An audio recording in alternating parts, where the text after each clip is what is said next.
هیچ موقع اسلام اجازه نمیده یک زن در آغوش صدها مرد قرار بگیره، مگر اینکه تأمین زندگی داشته باشه و مردها این تأمین زندگی بدن. مسئله ازدواج موقت همین مسئله است. باید شما با جنس مخالفی آمیزش کنی. هر انسانی اینجوری و هر حیوانی اینجوری. این یه برنامه‌ایست که در نظام طبیعت. حالا کسانی که دستشون تنگه نمیتونن ازدواج دائم بکنن میگن شما برید ازدواج موقت بکنید. اما دختری که دختر باشه و شما اون دختر خانم بیایید صیغه بکنید به عنوان محرمیت میتونید، اما جسارت به عنوان دخول نمیتونید. نه از جلو نه از عقب، برای اینکه این دختره.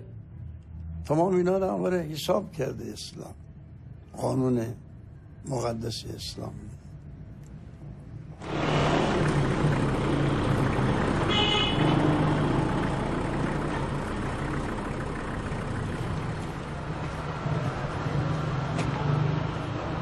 بله، این کوچه حوزه که منتهی میشه به حوزه علمیه چیزر، قائم چیزر. ما از 16 سالگی بود که اومدیم به این حوزه علمیه. بله این حوزه علمیه به نام حضرت قائم. یا الله. سلام علیکم و رحمت الله. سلام علیکم. حال شما؟ سلام علیکم حضرت آیت الله کاظمی. حال شما خوبه جو؟ سلامتی. آقای کاظمی آیت الله و نجف بودن، از امام خمینی اجازه اجتهاد دارن، خیلی اجازات خوبی دارن. آجا شما درس اینجا تدریس میفرمایید دیگه. آجا یه دستخطی از امام خمینی دارن سال 40-42 که ایشون اجازات خیلی مفصل خوبی داره و تایید کرده ایشون.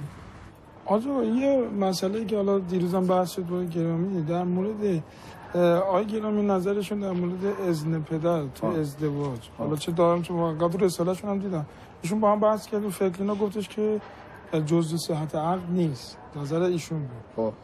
عقد موقت 100% صحت. در عقد موقت اینطور نیست. اگه دست دوم باشه اجازه نمیخواد، دست اول اجازه نمیخواد. عقد دائم هم که ولی هیچ که به این شرمای نیست. روایات علما من در صاحب الجردی که اجازه پدر شرطه، یعنی چه دختر رشیده باشه چه غیر نه اون استثناست. اجر اینها رو و مزد اینها رو و مهریه‌شون رو به عنوان فریضه و واجب و کامل پرداخت کنه. روایت زیاد داریم که یکی از راههای جلوگیری از راههای فساد همین عقد موقت. من پیشنهادم اینه که بنیادهایی درست بشه که خیلی هم میدونم از مسئولین مملکت می‌خواستن این کار انجام بدن، حالا به قول شما فرهنگش جا نیفتاده بود. بنیادهایی درست بشه، در اون بنیادها خانم‌های بیوه و خانم‌هایی که میخوان نسبت به ازدواج موقت تمایل دارن اینا رو شناسایی بکنن.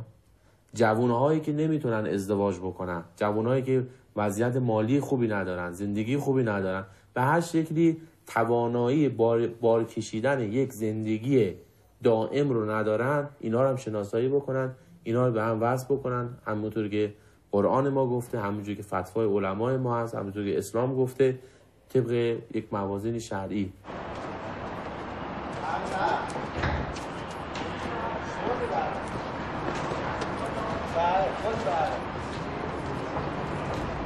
ده کاغذ عادی هم بهت بنویسن کو عقد ما بالاست که چیه بنویسن این امضاش میگیرم هم تو دفترچه میاری آقا بدید. دفترچه بده. همونی که امانی سوینی. خب جناب داماد آقا شهرام طلاق گرفتین، شو طلاق دادین؟ بله. خب البته در ازدواج موقت لازم هم نیست که زن مرد طلاق داده باشه، یعنی که شما همسرم داشتین مشکلی نداشت، رضایت نمیخواست. بله. چون قبلا من با این خانم صیغه کرده بودم، بعد تا متوجه شد من طلاق و رفتم بالا کارش طلاق گرفت. نه اشتباه کرده. ببینید قانون میگه اصلا آیه قرآن میگه که آقا مرد تا 4 تا زن میتونه دائم بره اختیار کنه، هیچ تخلفی هم نیست. صحیح. ولی عقد موقت شما 1 10 تا 20 تا 100 تا هر چقدر توان مالی داشته باشین بتونین اداره کنین، میتونه هماهنگ کنید بیاد اینجا براتون بنویسیم و هیچ مشکل قانونی هم نداره. فرمودید که به مدت 1 سال، یعنی خانم رو عقد موقت بکنید 1 سال با 5 عدد سکه بهار آزادی. خانم شما قبول کردید مهریه که شما مشخص کردن براتون؟ 5 عدد سکه بهار آزادی.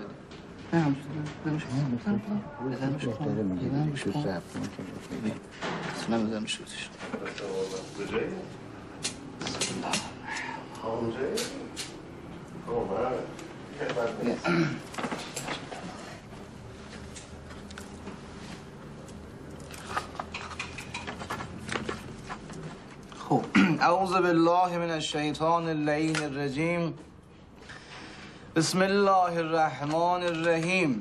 موکله من نسرین خانم به مدت 1 سال با مهریه 5 عدد سکه بهار آزادی به عقد متعه و موقت موکل من جناب آقا شهرام فرزند بهرام در آمد. مبارک است ان شاء الله.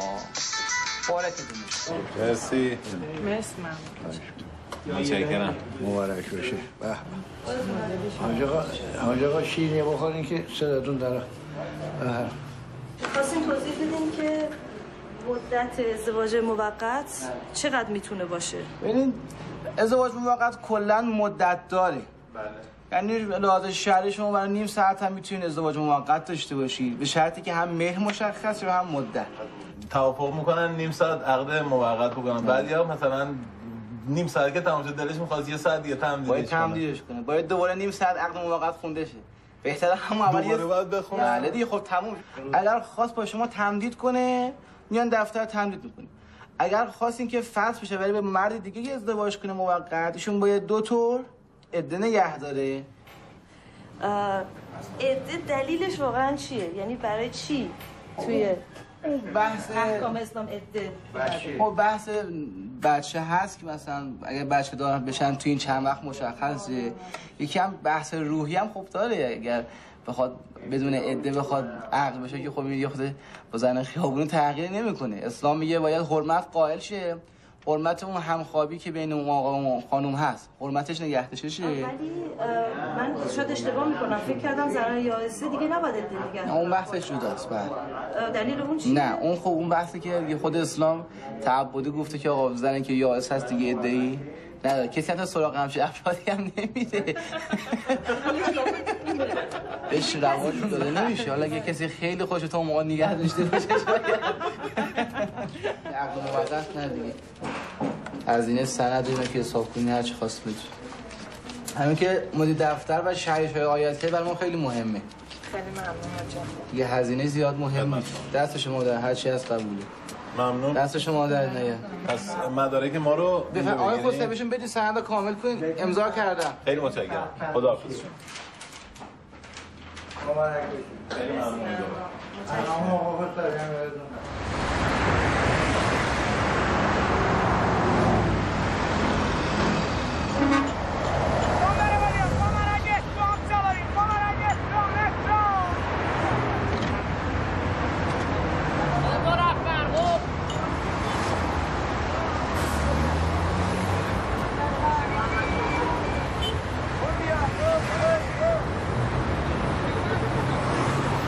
سلام علیکم. شما خوبه؟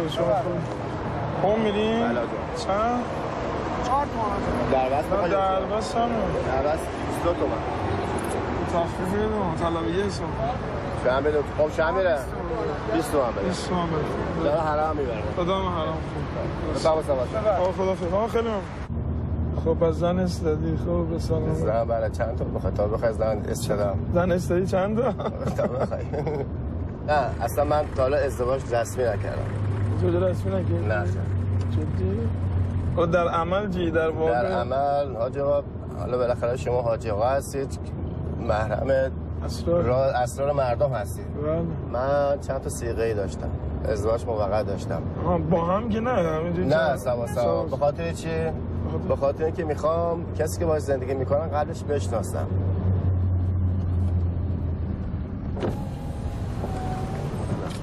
آقا خسته نباشی. حالت خوبه؟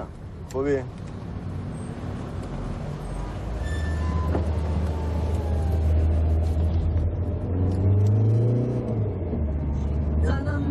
بابا اینا چیه؟ عوضش عجب نامات اینا چیه بابا زنم دیگه زنم میشه؟ کیه این؟ یه بنده خدایی هم آقا عوضش کن آقا عوضش کن نه بابا این اشکال داره اشکال داره نه؟ یه مجاز بذار مجاز ببین بعدش چیه زنم چیه؟ اینا مجازه اینا؟ تقریبا بله کجاش مجازه؟ میخوام بعدا مجوز بعدا بگیرم مجازش بعد بگیرم بله راجع به دختر پسرم این دعوای عالم سر همین دختر پسر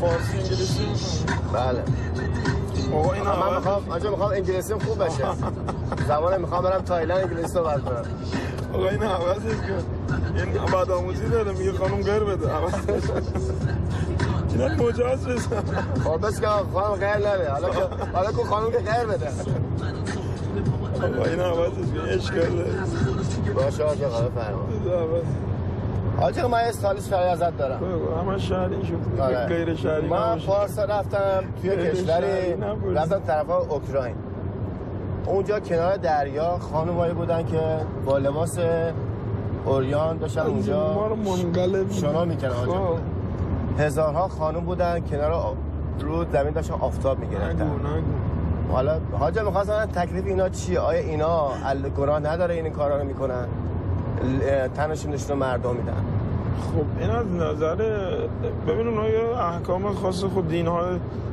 حالا باید ببینید در مسیحیت در یهود در دینهای خودشون چه احکامی دارن ولی از نظر اسلام که بدن نامحرم کل بدن عورت دیگه کل بدن باید پوشیده باشه بجز گردی صورت و دست که بازم در رساله ها میگن اگر مثلا خانمی میبینه یه جایی رفته گردی صورتش بازه دارن به قصد شهوت نگاه میکنن اونم باید تا اونجا که حالا ممکنه ببشه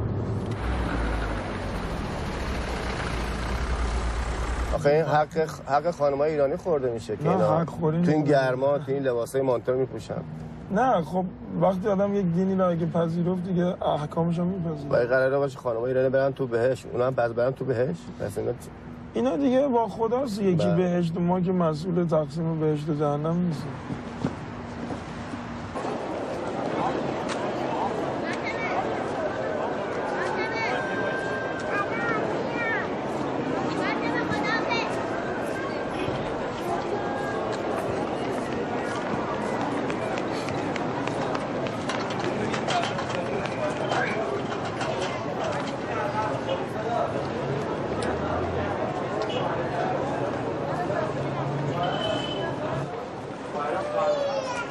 السلام عليك يا حضرة المعصوم السلام عليك يا بنت رسول الله السلام عليك يا بنت موسى بن جعفر السلام عليك يا بنت فاطمة الزهراء السلام عليك يا بنت أمير المؤمنين السلام عليكم جميعا ورحمة الله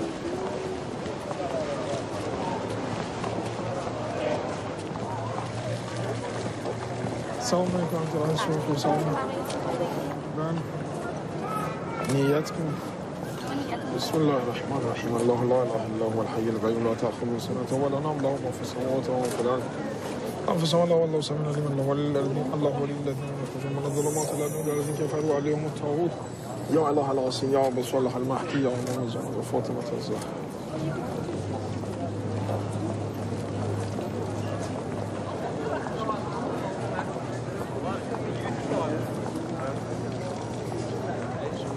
یه راهی هست که باید حضورتون عرض کنم با اطاعت پیامبر و رسول اینا تو مسیر دینی و قانونی شرعی بریم خیلی خوب. مشکلی چی گفت؟ انشاءالله با مسیر شرعی موفق باشیم. التماس دعا داریم موفق باشیم. خدا باشیم.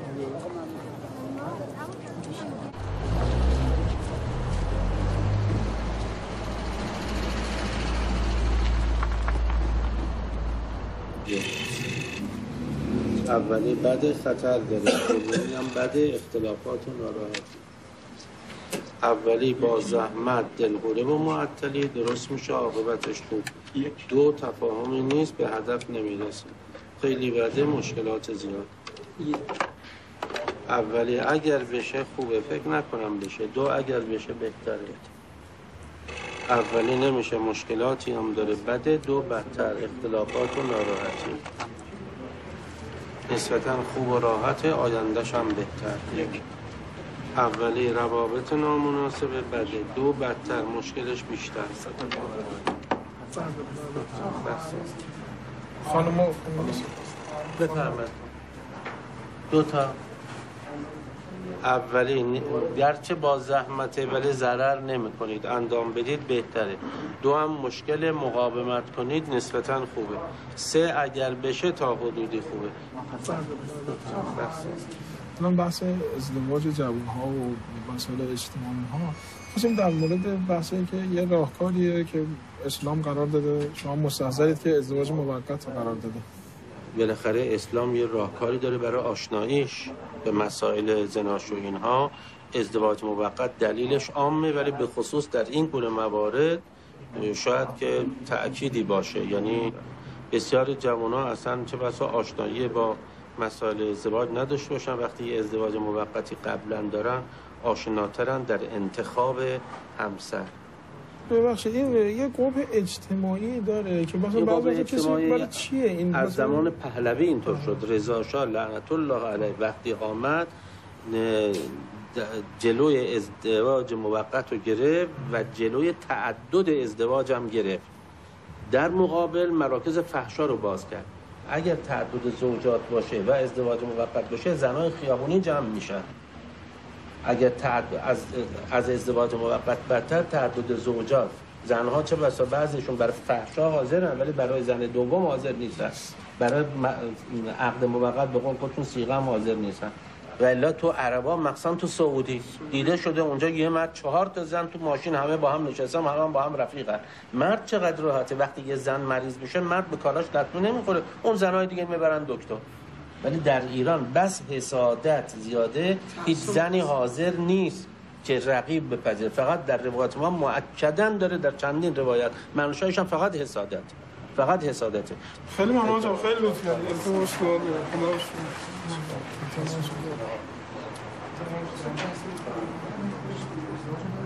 دعا خدا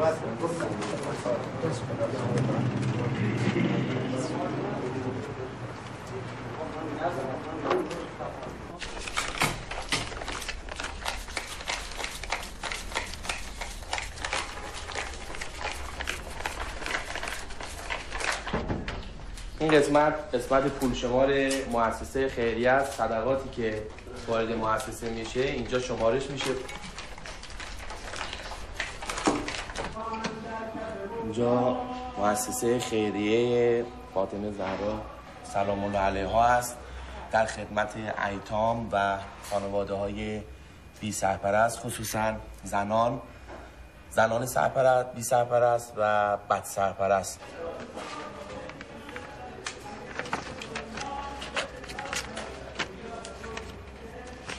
اسلام عزیز اومده دست روی نقطه گذاشته که نقطه انحراف اجتماعی و ملی و از بین رفتن یک جامعه است. یعنی زنان بی سرپرست و زنهایی که دارای غریزه جنسی هستند و نمیتونن خودشون رو کنترل کنن و مردی هم که نیست که در کنارشون قرار بگیره، اینا جامعه رو به فساد میکشونن. اسلام میخواد جلوی این فساد رو بگیره. یکی از وسایل و یا ابزارهای امنیت خانم‌های بیوه و بی سرپرست ازدواج موقت به نظر شخصی بنده. یعنی تا این زنها ازدواج موقت نکنن و دستشون همش دراز باشه به این خیریه و این خیریه و به این فرد و به اون فرد، یک روزی دچار فحشا خواهند شد، یک روزی دچار بی‌بنده‌باری خواهند شد.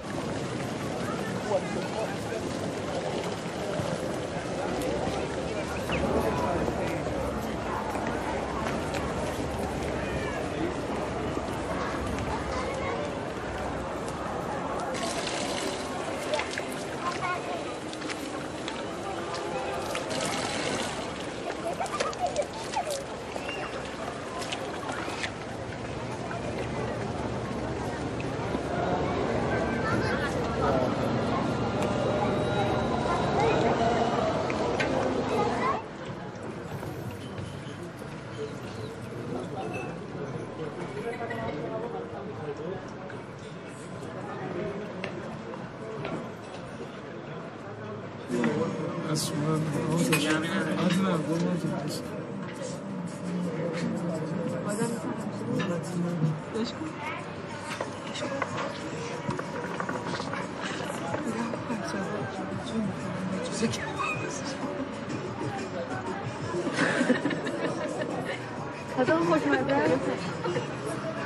آجابا روش نمیشه بخوره جلو ما راست میگه گشنم هستم بچه آب شد بچه زیاد عجله نکن آجابا یه خودشو بذاری آجا اگه بخواه تمرینه قضاتی من بخورم باشنم این خانم از کجا فهمیدن شما روحانی هستین بدون لباس؟ چطور میشه؟ بدون لباس از کجا میفهمن؟ معلومه دیگه بدون لباس معلومه چرا؟ حرکات و سکنات معلومه دفترتون کجا آجابا؟ من دفتر ندارم ولی دوستانمو دارم ما داریم اگه میخوایم نه دفتر ازدواج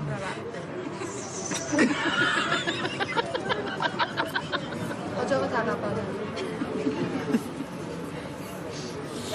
انقدر قاجا یاد پیر مارمولک افتادم همش قاجا خانم کاتره خانم مرتضی یه سر کاتره درست کار کرده کات بده